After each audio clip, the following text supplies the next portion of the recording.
Hey guys, Raven here from XC Studios, and I'm here today interviewing. Jason Anarchy of Drinking Quest. Yeah.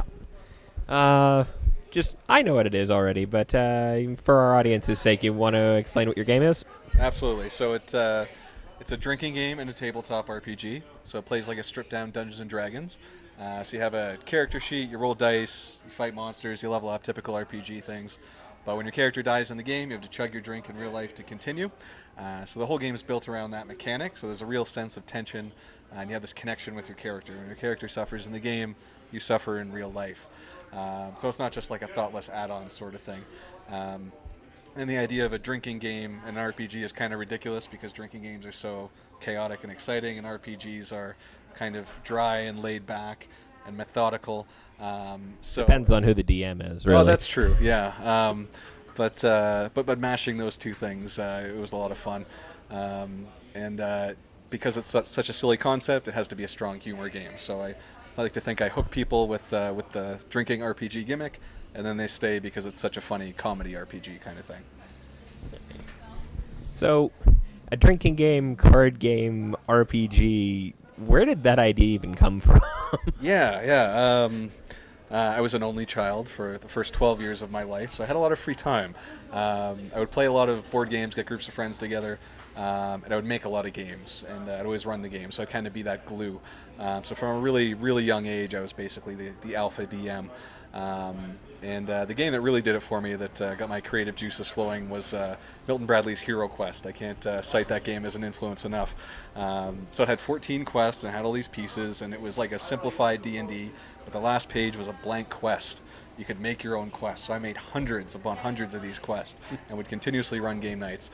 And then that just kept evolving, and I would make new engines and new kind of game systems that would always kind of be simplified D&D type systems. Well into adulthood, and then we were drinking until finally I was at a friend's wedding. There was a lot of free scotch, and at the end of the night, one friend was like, "Hey, you're always drinking and making these RPGs. You should make an RPG that incorporates drinking into it." And then the rest was history. And there's that kind of friend that doesn't say much, but when he says something, it's always really profound. So it was pretty awesome. Yeah. So yeah, we got the game laid out in front of us for the most part here. Yeah. You've got 3 renditions of it, and yes, here you've got another Kickstarter going right now. Yeah. So the first game, Drinking Quest, the original drinking RPG, that came out in 2011. In 2012, I was able to do Drinking Quest 2, Yeti Vedder's Yeti Adventure. It's always good to choose a nice short title, you know. And then 2013, I had Drinking Quest 3, Nectar of the Gods, and that sort of ended the series in a big way. All the heroes got god powers, and they're really stupid about how to use them. And then this year, I got a Kickstarter going for kind of the Ultimate Edition. Well, it's called Trilogy Edition. So you get all 3 games in one box. There's extra quests. There's better dice. Instead of a 3d6 system, it's a d4d6 d8 system, which is great because it adds range and complexity without adding a single new rule. So the goal was it should always be the simplest tabletop RPG that still fits the strict definition. And then basically it runs itself. So the cards are there. I wouldn't call it a card game. It's not like Magic the Gathering where they interact with each other, but they're there as a mechanism, so you don't need a dungeon master. So nobody has to think too hard while you're drinking, having fun with your friends, sort of thing. So, yeah. And there's a Kickstarter going right now. So if you go to drinkingquest.com, there's a link there, and Twitter, Facebook, all that jazz. It's all on there. And there's a lot of funny stuff on there, too. If you're waiting in line at the bank or something, you need some time to kill. Yeah. No. Well, I first found out about your game during the Indiegogo campaign for Drinking Quest 3, but mainly through Twitter, actually, I found it. You ran quite the advertising campaign through your Twitter, as I noticed. Yeah. Normally I just tweet about eating poorly and how much of a loser I am and stuff like that. And arm wrestling and biceps. Arm wrestling. Well, I do win a lot of arm wrestling. Arm wrestles at conventions, but oh no, I'm on camera this time. The joke can only go so far. But no, the bicep joke has been great. But Trilogy Edition, I've just been promoting it a lot, talking about it a lot. In general, I'm not a huge self-promoter, so I'm like, okay, well, this is a great product. Even the Kickstarter page is hilarious. So I don't mind pushing this a lot. So, and at the same time, I still, tweet about not having enough time to eat lunch and just ramming McDoubles into my face and stuff like that out of bare necessity. So, hashtag ramming McDoubles. Okay. Mostly just you on that one, but yeah, there are people. But there's some great ones. There are. If you go to the hashtag, I've accumulated a lot of really strong tweets over time. Yeah. So, when you're running games for people, what's your preferred drink for these? My preferred drink. To be honest, I'm just pretty open-minded. Whatever's available.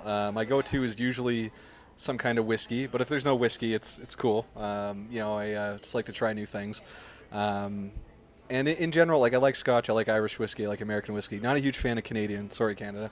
Rye's got a taste that I'm not fond of, but I wouldn't call myself much of a connoisseur. Like basically, I've got kind of a binary kind of taste palette with whiskey. So can drink straight or can't drink straight, and then one's either good or bad. So, but yeah, Bushmills if I'm going to buy a bottle of something that I know is safe that I like. So. As per the whiskey comment, I can only imagine that the harder liquors probably makes for shorter games in certain cases. Well, it's the start of the game. You kind of you designate what a drink is for you. So it could be a beer, it could be a half a shot drink, it could be a double shot drink. Whatever is a safe amount. And then from there, because it's the problem with most drinking games is that they're horribly imbalanced and they're so front heavy. So you can do 9 shots of whiskey in like 10 minutes or something like that. Like, there's always one person that's just gone right away if you're playing any kind of drinking game. They're meant to be fast and get people going. But this is like a long-form drinking game, so it's more of, hanging out with a few friends, just staying home on a Saturday night playing tabletop games kind of thing. So that's definitely what I was going after. That didn't stop people from buying all 3 games, combining them, and making these huge 12-player games. So that's why in the Trilogy edition there's going to be some alternate rules, and you can add more players and stuff like that. So there were some big games happening at Gen Con last year. I haven't had the privilege of witnessing the 12-player game yet, but if you combine all the Quest 1s, all the Quest 2s, etc., then the math works out. So.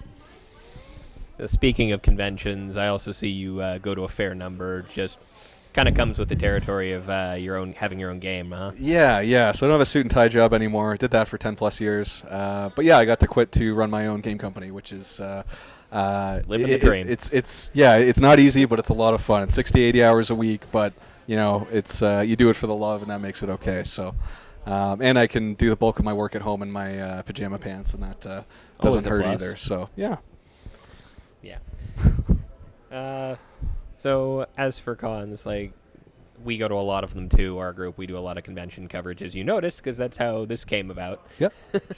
I was wondering, what's the best con you've ever been to? Oh, okay. And maybe not monetarily, but experience-wise. Sure. Can I give you a top 3? Sure. I don't want to make the rest of the cons angry. Okay.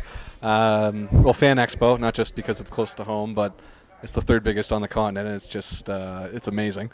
We're usually actually staff at that one. Awesome. And I'll be there this year too. I'm a what was the word he used? Professional guest. Yeah. So I got a big head over that. That was pretty awesome. I'm gonna say Fan Expo. Emerald City this year was a blast. I love Seattle. It was my first time doing the West Coast. Always meant to go to that one. I hear great things about it. Yeah, that's the 4th biggest. That's it was pretty amazing. Yeah, it's like the tabletop area is separate. It's a good tabletop area, but the actual show floor was just you get. It was good because it was so different. There were just a ton of guests out there that you would never get out here, just because of distance. And I got to meet Lance Reddick, who I'm a fan of. He's the 6'4" bald black guy from Lost and Fringe, and I just love that guy to death. I think he's a great actor. And I went up to him, and I was a total fanboy about it, but he was totally cool. He's like, no, I'm a fanboy because Michael Bihn's here. He was in Terminator, and it was a really awesome meetup. And he signed a picture. He said, "Never give up on the quest." Nice. So I got that framed in my office, and I like to have a bunch of funny, inspiring shit in there. So, and then I'm going to say PAX East is just absolutely phenomenal. Their tabletop area is secondary, but it's the best tabletop area of any con. I'll say that. You've just got, I don't know, 500 gaming tables, something like that. Jeez. And then just the booths are around it, and it's just insane. And that's the secondary area, because the main area is all video games. So yeah, that it's good for that reason, and also some of my best drinking stories are from Boston, from PAX East. So. All right. Well, thank you very much for coming out for this. It's been great getting to meet you. Yeah, no worries. Thanks for having me. Great. All right. Cheers.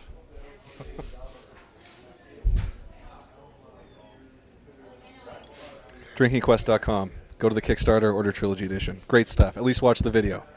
Lots of explosions. It's funny.